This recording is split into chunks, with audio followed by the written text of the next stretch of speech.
हनुमानगढ़ के पीलीबंगा से है, जहां पीलीबंगा की पुरानी धान मंडी में पूर्व मुख्यमंत्री व विधायक सचिन पायलट ने अपने एक दिवसीय दौरे के दौरान किसान सम्मेलन में किसानों को संबोधित किया। इस अवसर पर पायलट ने किसानों को संबोधित करते हुए कहा कि राजनीति में किसानों के जीवन को बेहतर बनाने का हम सबको संकल्प लेना पड़ेगा। पूर्व डिप्टी सीएम सचिन पायलट ने कांग्रेस कार्यकर्ताओं से राजस्थान में 5 साल में सरकार बदलने की परिपाटी को खत्म करने का आह्वान किया। पायलट ने कहा कि 5 साल बीजेपी और 5 साल कांग्रेस की परिपाटी को हमें मिलकर खत्म करना होगा। उन्होंने कार्यकर्ता और नेताओं से कहा कि अगर आपने 11 महीने तन मन त्याग समर्पण और तपस्या से जनता की सेवा कर उनका दिल जीत लिया और सत्ता व संगठन मिलकर काम करेंगे तो हम एक बार फिर राजस्थान में रिपीट करेंगे। हमारे नेताओं को बस यह समझना होगा कि लोगों के दिलों में कैसे जीता जाए और इस पर काम कैसे करें। जनता ने विश्वास किया, तभी हम 21 विधायकों से पूर्ण बहुमत की सरकार बनाने में कामयाब रहे। पायलट ने राजस्थान में भर्ती परीक्षाओं के पेपर लीक होने और बेरोजगारों को होने वाले नुकसान को लेकर इशारों में अपनी ही सरकार पर निशाना साधा। उन्होंने कहा कि 35-40 साल की उम्र के 70% से ज़्यादा युवा है और सबको रोजगार की आवश्यकता है। किसानों के बच्चे लाखों रुपए खर्च कर तैयारी करते हैं, लेकिन पेपर लीक हो जाता है। हालांकि मुझे खुशी इस बात की है कि सरकार ने कार्रवाई कर तमाम लोगों को पकड़ने का प्रयास किया जो दोषी थे, लेकिन कड़वी सच्चाई यह भी है कि एक के बाद एक पेपर लीक होने से मन आहत होता जा रहा है। उन्होंने कहा कि मैं गांव में नहीं रहा, लेकिन किसानों का दर्द समझता हूं। पायलट ने कहा कि गांव में किसान के साथ जो बीतती है वह मैं करीब से जानता हूं। किसान को अपनी बच्ची के हाथ पीले करने के लिए कैसे सूदखोरों के पास भटकना पड़ता है, किस तरीके से वह अपनी बेटी की शादी के लिए कर्जे की मार में दब जाता है, यह सब अच्छी तरह से जानता हूं। हम साथ मिलकर सेम की समस्या से कैसे निपटे और किसानों व आमजन को साथ लेकर सिंचाई के पानी और बिजली की समस्या को कैसे खत्म कर सकते हैं, इस पर विचार करना होगा।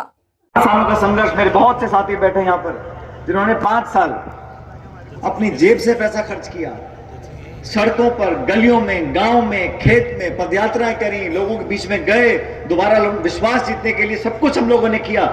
और वसुंधरा जी की सरकार जो एक भ्रष्ट सरकार थी, उस सरकार के खिलाफ हमने आवाज उठाने का काम किया। और जनता कब विश्वास करती है? जब हमने कांग्रेस पार्टी की तरफ से वादे किए, आश्वासन दिए, लोगों ने हम पे विश्वास किया और आप सबने विश्वास किया। और हमारे जहां 21 विधायक थे, आज हम जाके सरकार, हमारी पूर्ण बहुमत की सरकार बनी। मैं तो आप लोगों से कहना चाहता हूं, मंच पे हमारे बहुत साथी बैठे हैं, सरकारें कांग्रेस की भी आई, बीजेपी की भी आई, लेकिन किसान के जीवन को बेहतर करने के लिए हम किस हद तक कामयाब हुए, ये हमको सोचना पड़ेगा। हमें आत्मचिंतन करना पड़ेगा कि किसके लिए हम राजनीति करते हैं। मेरे दादाजी फौज में हवलदार थे, कम पढ़े लिखे थे, और मेरे स्वर्गीय पिताजी पहले एयरफोर्स में थे। मैं गांव में नहीं रहा, मैं गांव में पैदा नहीं हुआ, क्योंकि फादर अधिकारी बन गए थे, अफसर थे, तो हम लोग अलग अलग जगह पोस्टिंग में जाते थे। लेकिन एक बात जरूर है,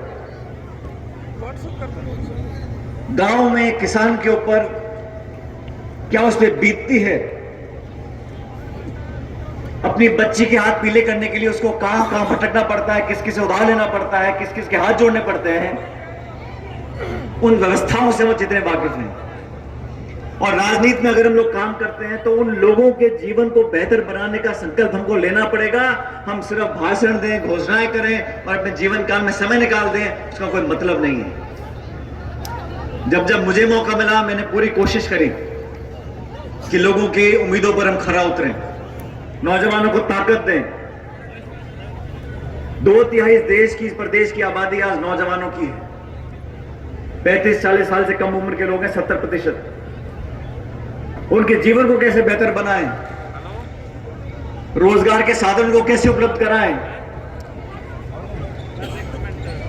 मैंने कल कहा, नागौर के अंदर भी जब बच्चे मेहनत करते हैं, पढ़ाई करते हैं, पैसे इकट्ठा करके किताब खरीद कर ट्यूशन पढ़ते हैं, मेहनत कर कर अपना एग्जाम देते हैं और वहां उनको पता पड़ता है कि पेपर लीक हो गया या परीक्षा कैंसिल हो गई, तो वो भी दुखी